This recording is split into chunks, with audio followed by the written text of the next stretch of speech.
So we're back on live, everyone. Brother Dennis is gonna help us out here. He's gonna be reading chapter 7 of First Kings, and then we'll be for chapter 8. Brother Joshua will be following him. So, chapter 7 of First Kings. Go ahead, Brother Dennis.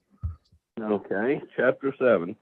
And Shlomo built his own house for 13 years, and he completed his entire house. And he built the house of the forest of Lebanon.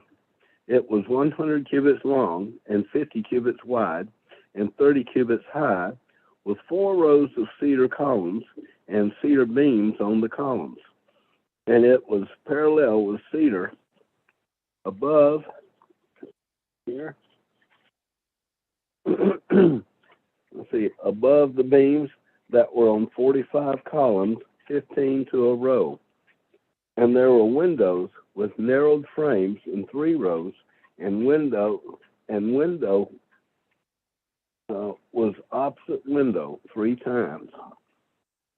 And all the doorways and doorposts had square frames, and window was opposite window 3 times. And he made the porch of the columns 50 cubits long and 30 cubits wide, and the porch was in front of them, and the columns and the roof was in front of them. He made a hall for the throne, the hall of right ruling, where he ruled, and it was paneled with cedar from floor to floor. And the house where he, was to dwell, in the other courtyard within the hall, was of like workmanship. And Shlomo made a house like this hall for Pharaoh's daughter, whom he had taken. All these were of precious stone, hewn to size, sawed with a saw, inside and out, from the foundation to the coping, and also on the outside to the great courtyard. And the foundation was of precious stone, large stones, stones of 10 cubits and stones of 8 cubits. And above were precious stones, hewn to size, and cedar wood. So the great courtyard all around had 3 rows of hewn stones and a row of cedar beams, as was the inner courtyard of the house of Yahuwah, and the porch of the house. And the sovereign Shlomo sent and brought Hiram from Zoar. He was the son of a widow from the tribe of Naphtali, and his father was a man of Zoar, a bronze worker. And he was filled with wisdom and understanding and skill in working with all kinds of bronze work. So he came to sovereign Shlomo and did all his work. And he cast 2 columns of bronze, each one 18 cubits high, and a line of 12 cubits measured the circumference of each. And he made 2 capitals of cast bronze to put on the tops of the columns. The height on one capital was 5 cubits, and the height of the other capital was 5 cubits. A lattice network with wreaths of chain work for the capitals, which were on top of the columns, 7 chains for one capital and 7 for the other capital. And he made the columns and 2 rows of pomegranates above the network all around to cover the capitals that were all, that were on top. And so he did for the other capital. And the capitals that were on top of the columns in the hall were in the shape of lilies, 4 cubits. And there were capitals above, also on the 2 columns, by the bulge which was next to the network. And the pomegranates were 200 in rows on each of the capitals all around. And he set up the columns by the porch of the Hekel. And he set up the column on the right and called its name Yakin. And he set up the column on the left and called its name Boaz. And on the top of the columns was lily work. Thus the work of the columns was completed. And he made the sea of cast metal, 10 cubits from the rim, one rim to the other, round all about, and 5 cubits high, and a line of 30 cubits measured around it. And below its rim were ornaments all around, 10 to a cubit, all the way around the sea. The ornaments were cast in 2 rows when it was cast.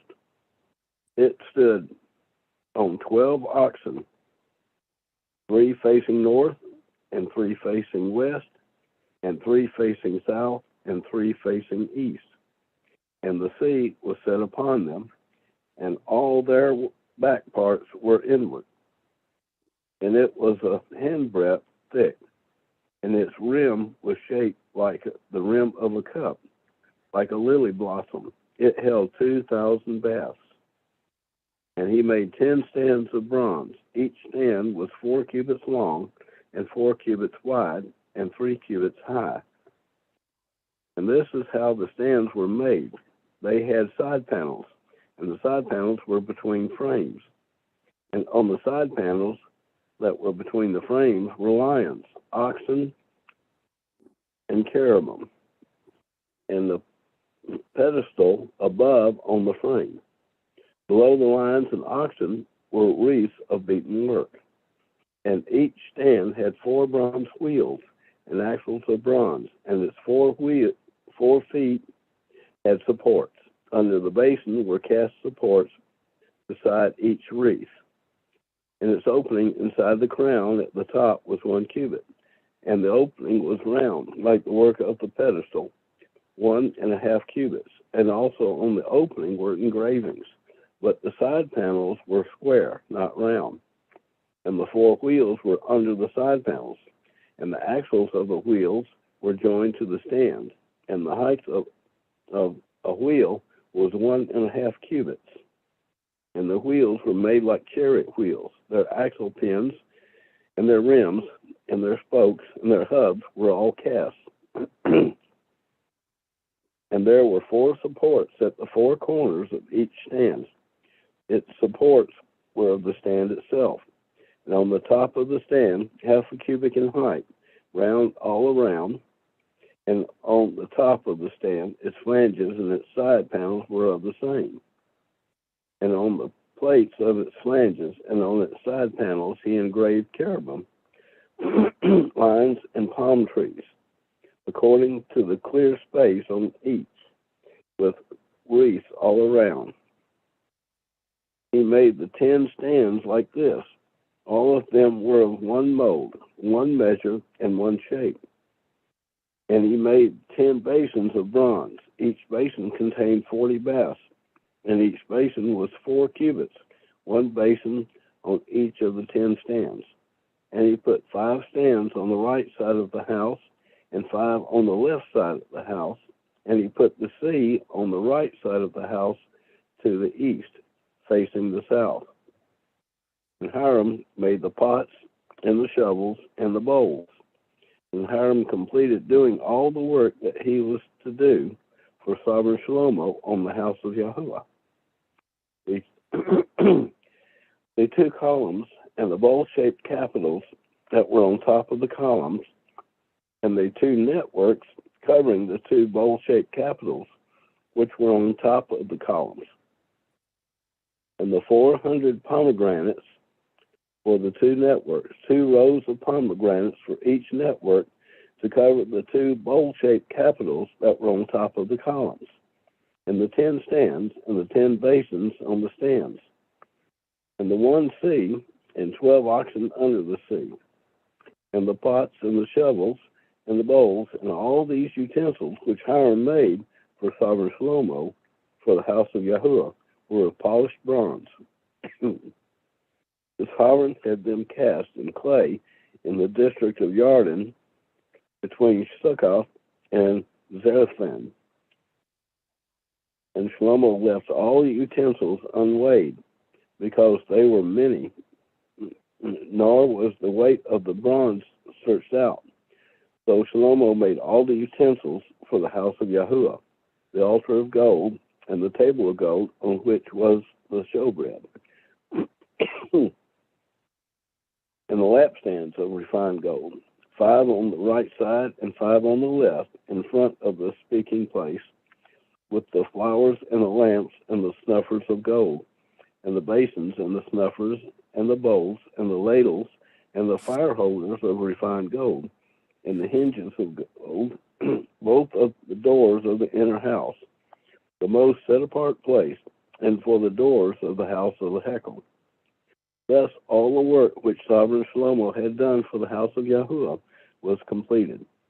And Shlomo brought in the set-apart items of his father Daud, the silver and the gold and the utensils, and he put them in the treasures of the house of Yahuwah.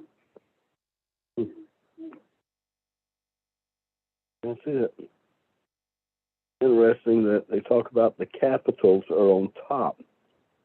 Makes me wonder about the cities when most capitals in cities are plated with gold. I know Georgia is. Yeah, that is interesting. What I especially like before Brother Joshua takes over and does chapter 8, what I really like about the ESV here is, especially this edition, they have a lot of footnotes for the construction of the temple here, and a couple of them even point to the future temple that's mentioned in Ezekiel. So that's one of the things I do like about this English Standard Version 2011 edition. They have tons of footnotes. Trying to see which verse of this chapter you just read. It talked about it. Yeah. Verse 7 has the footnote of Ezekiel chapter 41, verse 25. Also weird. What the? What's going on here? Okay, what's going on? You got this in the background. Ezekiel. So that's one of the things I do like about this English Standard Version 2011 edition. They have tons of footnotes. No. I don't want to have this in the background. My bad about that, everyone. Had that playing in the background for some reason. So what I was saying before was they even have a reference for Psalms 122 verse 5 as a cross reference for chapter 7 verse 7. So there's a lot of good footnotes. I recommend you looking into this if you got any programs like eSword on your computer or the Word software on your computer. I'm still looking for a free version of this module here that you can get on the MySword. For some reason, it's encrypted. Me and Brother Joshua's looked into this. For some reason, it's encrypted, and they won't allow you to get to transfer the Word module of this onto MySword or anything like that. I think the Bible Gateway and the YouVersion Bible app and certain other Android apps do have this translation on it. And in my opinion, there's some really good stuff in the footnotes. They give you a lot of good cross references here. Like verse 17, they reference 1 Kings 7:41. Let's see here what other footnotes they have here. Wow, they even got a Brit Hadashah footnote here for verse 21. Revelations chapter 3, verse 12. And they have it for, he set up pillars at the vestibule of the temple. He set up the pillar on the south and called it Yakin. He set up the pillar on the north, called it Boaz. Ooh. So that's interesting. Unfortunately, the Freemasons today try to take that for themselves. I think the reason they idolized Solomon is because of the temple, and they get some esoteric garbage and try to think that the temple was a Freemasonic temple or some stupid nonsense like that. But I noticed today in their own artwork, the stupid Masonic pillars, they name Joaquin and Boaz. So they try to copycat from the Bible and all that. I'm not surprised, but yeah. Let's see here. Another couple of cross-reference here. For verse 23, talking about the sea, cast metal and all that, and the cubits, and the circumference of the sea. Okay, so which I think that was in like the courtyard it's talking about, and I think. So that's First Kings 7:44 as a cross reference, Second Chronicles 4:2 as a cross reference. Then talks about the gourds, 10 cubits. I'm trying to see if there's anything. I mean, there's tons of footnotes they have here. The next verse they have 2 Kings 16:17, as well as verse 44 of this chapter. Okay, so it's really good. I really like how they have a lot of footnotes here. So I really recommend in the future, definitely look into that translation. Try to see if you can find a free translation of that. I know a lot of programs usually do have it. Like I said before, Bible Gateway U version, BibleStudyTools.com. I think might have it. Blue Letter Bible app for your phones might have it offline. I believe the ESV, if I'm not mistaken, now it's available offline you can download and have it for offline use. So definitely check it out. But I'm gonna unless anyone else has anything to add, I'm gonna let Brother Joshua take chapter 8 away. So all right, I'm gonna mute myself now, and whenever you're ready, bro, go ahead.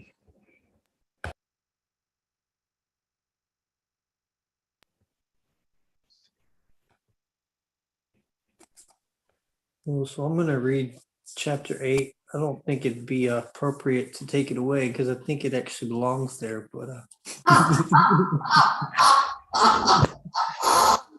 that was a good knee slapper there. All right, so chapter 8, first, and it came to pass when Shlomo had finished building the house of Yahuwah and his own house after 20 years, that King Shlomo assembled all the elders of Yashral and Zion to bring the ark of the covenant of Yahuwah out of the city of Daud. This is Zion in the month of Ethanim. And the priests took up the ark and the tabernacle of testimony and the Kadash furniture that was in the tabernacle of testimony. And the king and all Yashral were before the ark, offering sheep and oxen without number. And the Kohanim bring in the ark into its place, into the oracle of the house, even into the set apart of set aparts under the wings of the cherubim. For the cherubim spread out their wings over the place of the ark, and the cherubim covered the ark and its Kadash things above. And the Kadash poles projected, and the ends of the Kadash poles appeared out of the Kadash places in front of the oracle and were not seen outside. There was nothing in the ark except the 2 tablets of stone, the tablets of the covenant which Moshe put there in Oreb, which tablets Yahuwah made as a covenant with the children of Yashral, and their going forth from the land of Mitzrayim. And it came to pass when the Kohanim departed out of the Kadash place that the cloud filled the house. And the Kohanim could not stand to minister because of the cloud, because the esteem of Yahuwah filled the house. And the king turned his face, and the king baruched all Yashral. And the whole assembly of Yashral stood, and he said, Baruch be Yahuwah Eluah of Yashral today, who spoke by his mouth concerning Daud my father, and has fulfilled it with his hand, saying, from the day that I brought out my people Yashral out of Mitzrayim, I have not chosen a city in any one tribe of Yashral to build a house, so that my name should be there. But I chose Jerusalem that my name should be there. And I chose Daud to be over my people Yashral. And it was in the heart of my father to build a house to the name of Yahuwah Eluah of Yashral. And Yahuwah said to Daud, my father, for as much as it came into your heart to build a house for my name, you did well that it came upon your heart. Nevertheless, you should not build the house, but your son that has proceeded out of your bowels, you shall build the house for your name. And Yahuwah has confirmed the word that he spoke, and I have risen up in the place of my father Daud, and I have sat down on the throne of Yashral as Yahuwah spoke. And I have built the house to the name of Yahuwah Eluah of Yashral. and I have set there a place for the ark, in which is the covenant of Yahuwah, which Yahuwah made with our fathers when he brought them out of the land of Mitzrayim. And Shlomo stood up in front of the altar before all the congregation of Yasharal, and he spread out his hands toward Shamaim, and he said, Yahuwah Aluah of Yasharal, there is no Aluah like you in Shamaim above and on the earth below, keeping covenant and mercy with your servants who walk before you with all their hearts. Give me a second. Okay, keeping covenant and mercy with your servant who walks before you with all his heart, which you have kept toward your servant Daud, my father. For you have spoken by your mouth, and you have fulfilled it with your hands, as it is this day. And now, O Yahuwah, Aluah of Yasharal, keep for your servant Daud, my father, the promises which you have spoken to him, saying, there shall not be taken from you a man sitting before me on the throne of Yasharal, provided only your children shall take heed to their ways, to walk before me as you have walked before me. And now, O Yahuwah Aluah of Yasharal, let your word to Daud my father be confirmed, I pray. But will Aluah indeed dwell with men upon the earth? If the Shamaim and Shamaim of Shamaims will not suffice you, how much less even this house which I have built for your name. Yet, I'm not going to remember this, so I wanted to mark this real quick. What verse was that? I'm sorry.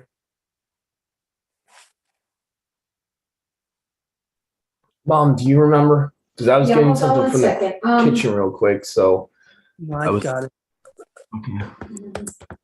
5. Okay. It's up to 29.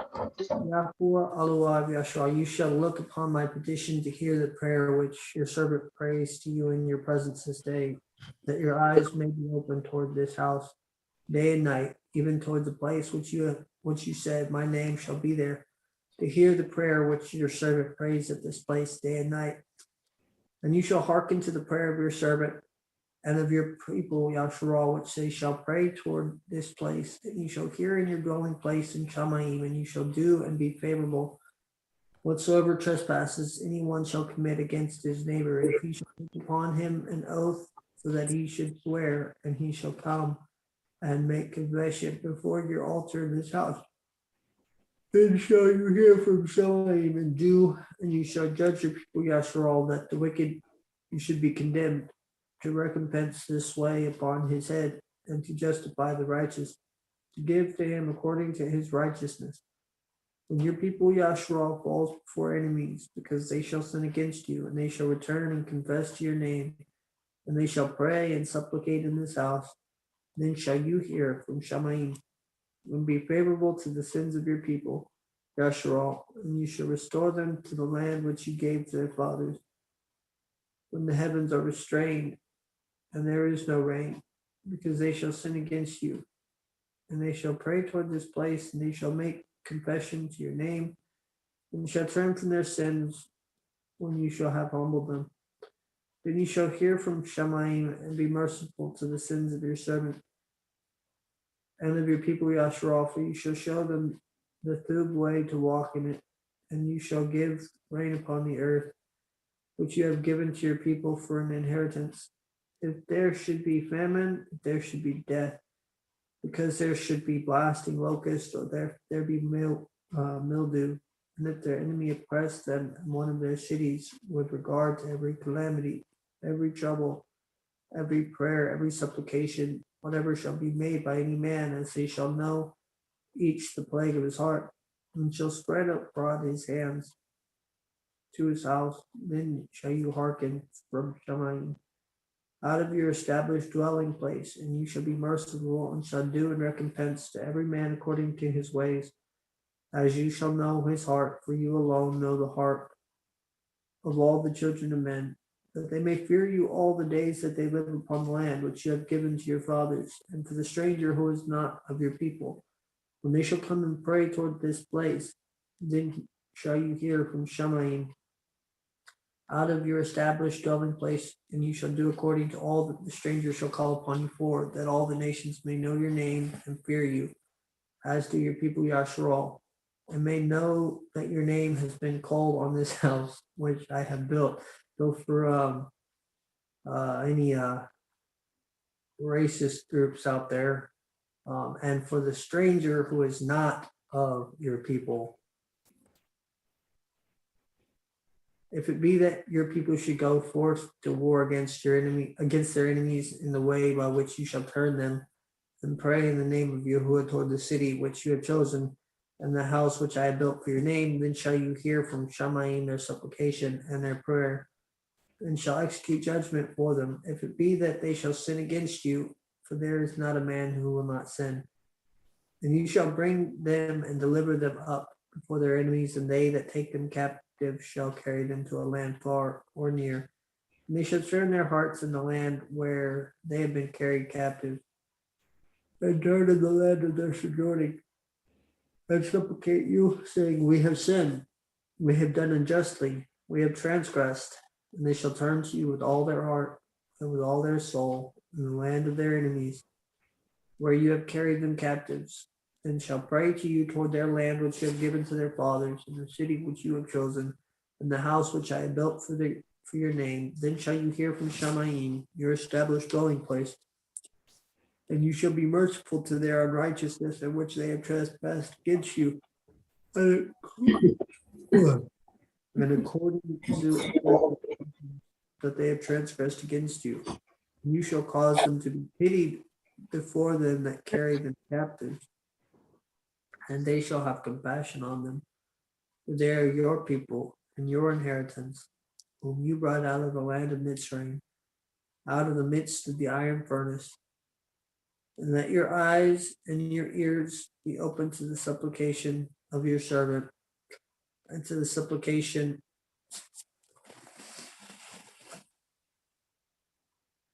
of your servant, and to the supplication of your people Yasharal, to hearken to them in all the things for which they shall call upon you. Because you have set them apart for an inheritance to yourself out of all the nations of the earth, as you spoke by the hand of your servant Moshe, when you brought out fathers out of the land of Mitzrayim, O Yahuwah Alawah. Then Shlomo spoke concerning the house when he had finished building it. He manifested the sun in the Shamaim. Yahuwah said he would dwell in darkness, build my house, a beautiful house for yourself to dwell in anew. Behold, is it not written in the book of the song? And it came to pass when Shlomo had finished praying to Yahuwah all this prayer and supplication, that he rose up from the altar of Yahuwah after having knelt upon his knees, and his hands were spread out towards Shamaim. And he stood and beruked all the congregation of Yasharal with a loud voice, saying, Baruch be Yahuwah this day, who has given rest to his people, Yasharal, according to all that he said. There is not failed one word among all his works, which he spoke by the hand of his servant Moshe. May Yahuwah our Eloah be with us, as he was with our fathers. Let him not desert us nor turn from us, that he may turn our hearts toward him, to walk in all his ways, and to keep all his commandments and his ordinances, which he commanded our fathers. And let these words which I have prayed before Yahuwah our Eloah be near to Yahuwah our Eloah day and night, to maintain the cause of your servant and the cause of your people Yasharal forever, that all the nations of the earth may know that Yahuwah Eloah, he is Eloah, and there is no other. And let our hearts be perfect toward Yahuwah our Eloah, to walk circumspectly in all his ordinances, and to keep his commandments as this day. And the king and all the children of Yasharal offered offering before Yahuwah. And King Shlomo offered for the offerings of Shalom offering, which he offered to Yahuwah 22,000 oxen and 120,000 sheep. And the king and all the children of Yasharal dedicated the house of Yahuwah. And that day the king consecrated the middle of the court in the front of the house of Yahuwah. For there he offered the whole burnt offering and the offerings and the fat of the shalom offerings, because the bronze altar which was before Yahuwah was too small to bear the whole burnt offerings and the offerings of shalom. So Shlomo kept the feast in that day, and all Yasharal with him, even a great assembly from the entering in of Hamath to the river of Mitzrayim, before Yahuwah our Eluah in the house which he built, eating and drinking and rejoicing before Yahuwah our Eluah for 7 days. And on the 8th day he sent the people away, and they baruched the king, and each departed to his tent rejoicing, and their hearts were glad because of the two things which Yahuwah had done for his servant Daud and for Yasharal, his people. Verse 25. It says, and now, O Yahuwah, Allah, Yasharal, keep for your servant Daud, my father, the promises which you have spoken to him. There shall not be taken from you a man sitting before me on the throne of Yasharal, provided only your children shall take heed to their ways to walk before me as you have walked before me. So one, you see, and people will make the argument that because Jeroboam, I believe it was Jeroboam, or maybe it was Jehoiakim. I think it was Jehoiakim, actually. One of the descendants of Solomon, he cursed to say that no line from that king would sit on the throne. However, 2 generations down, you see that king's grandson, Yahuwah, giving the curse that he placed on Jehoiakim. He said, like, you are like a ring taken off from my hand. And I'm paraphrasing, but then he reinstates that line just 2 generations later, giving a baraka to that king's grandson, saying, like, you are like a ring on my hand, giving him a baraka that his children, his seed, would sit on the. So to people that say that Yahusha is not a valid, he can't be. Not only did Yahusha curse that line, but he reinstated that line. So Yahuwah can put curses on and he can take curses off. He can give curses and he can remove curses. That's up to Yahuwah. And to piggyback, brother, off of your point, when Yahuwah says something's forever, it's forever.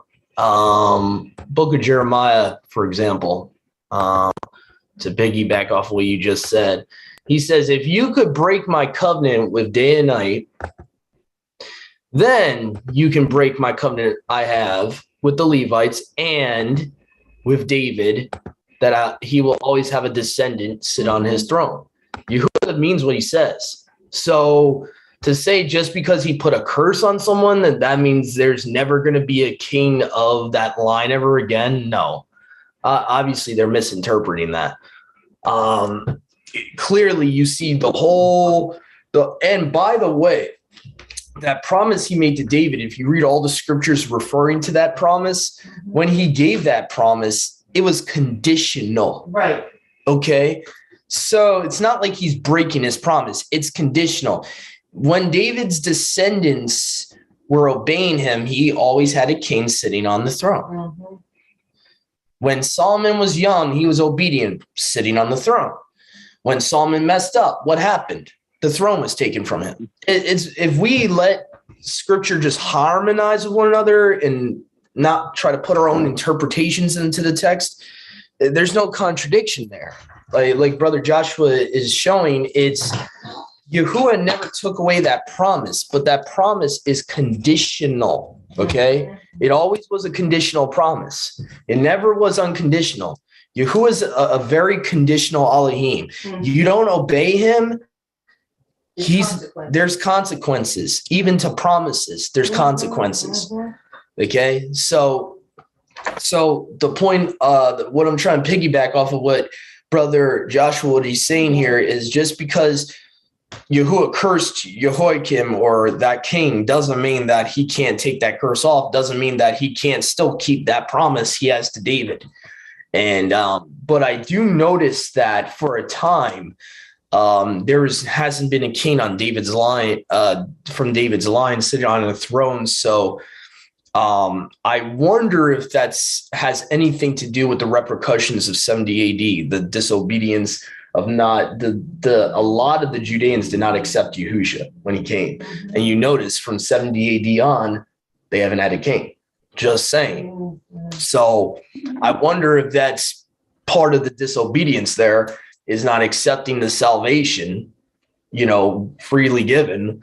And Yahuwah for a time is not going to allow a king to sit until Yahusha comes back in the millennial. I'm just speculating here. Yeah. I just noticed that condition, it's a conditional promise we got to keep in mind.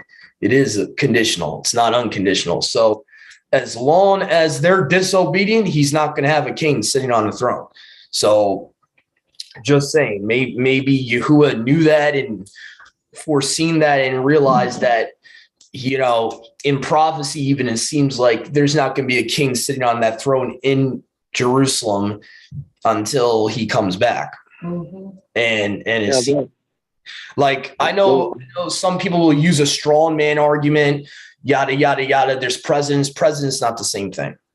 Just saying. You can't spiritualize and say, oh, there's a president of it. No, it's not the same thing. It's not the same thing. And it's not a Torah abiding Israel over there anyway. Yahuwah is not going to honor what a Zionistic state is doing.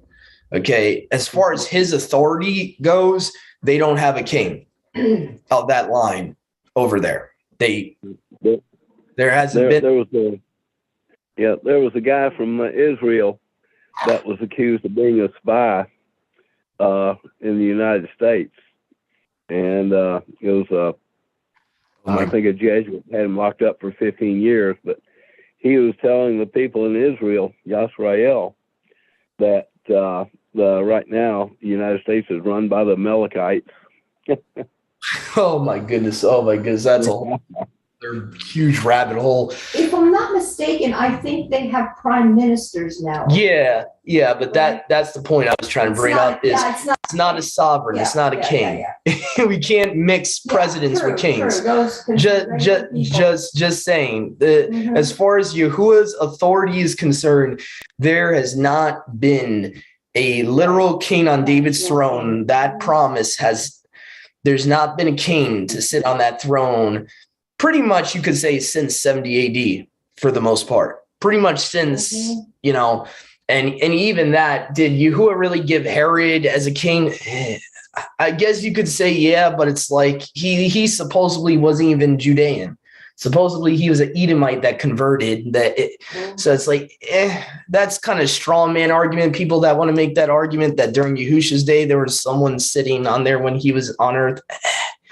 I wouldn't consider Herod a king of Judah.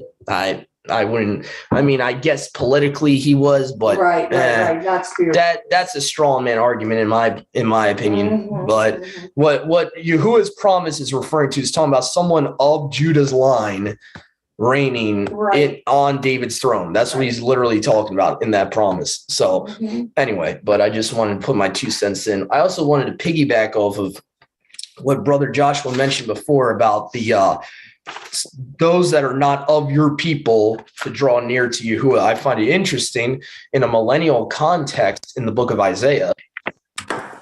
Eunuchs, aka, in that context is talking about Gentiles who are not of Israel, of Yasharal.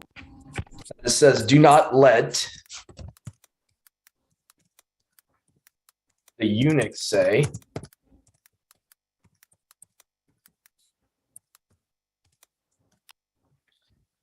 Isaiah 56, and I believe this is a millennial context here in this chapter. Okay, mind you, so this is future context. Says, do not let, and some of them actually say stranger, interesting. King James says stranger. Neither let the foreigner that has joined himself to Yahuwah, this is the American Standard Version, speak, saying, Yahuwah will surely separate me from his people. Neither let the eunuch say, behold, I am a dry tree. So obviously this is showing that Gentiles can be grafted in. Salvation was always for all ethnicities. It was never just for one genetic line like some people think. So anyway, so just wanted to make that very clear there, and add to Brother Joshua's point here. So I also found it interesting. I don't know if you guys ever took away from this chapter, but I noticed it was either chapter 7 or chapter 8 talked about a feast they were celebrating. Yeah. And it said in my NLT, it has a little asterisk next to it. So I don't know if it's literally there in the text, but it says they kept another feast for an additional 7 days, which is separate from tabernacles.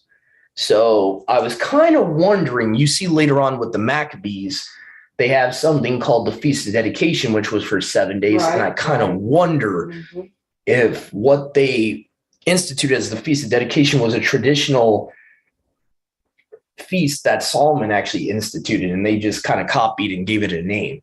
Because you see, let me see, in my NLT here, somewhere in chapter 8, it talks about for additional 7 days they kept a feast. And it kind of separate the way it words it, it's like separate from the Festival of Tabernacles. So I just wonder. Go ahead, Joshua. I see you got your hand up. Wanted to touch on verse 51, but I don't think that the dates for that Maccabees was what they were doing. I don't think that would have been right after Tabernacles, if I'm not mistaken. Okay. I think what Solomon was doing was just like a free will. Okay. They were having a good time. They really enjoyed being in worshiping Yahuwah. I think that was just free will. Okay. Yeah. Could be wrong, but verse 51 talks about they were brought out of the iron furnace from referring to Mitzrayim. So I'm not saying that the story in Jasher is true or is not true, but just pointing out that it seems sometimes an iron furnace seems to be regarding the story with Abraham, sometimes iron furnace seems to be allegory for a nation that they're brought out of. Yeah, well, what's weird about the story of Abraham, and it's not only in Jasher, but it's in other texts. So there seems to be, traditionally, it seems like something they believe is true because it's in multiple texts. It's in the Apocalypse of Abraham text. It's in the Targums. They mention it in the expounding of the story of Abraham being called out of Babylon.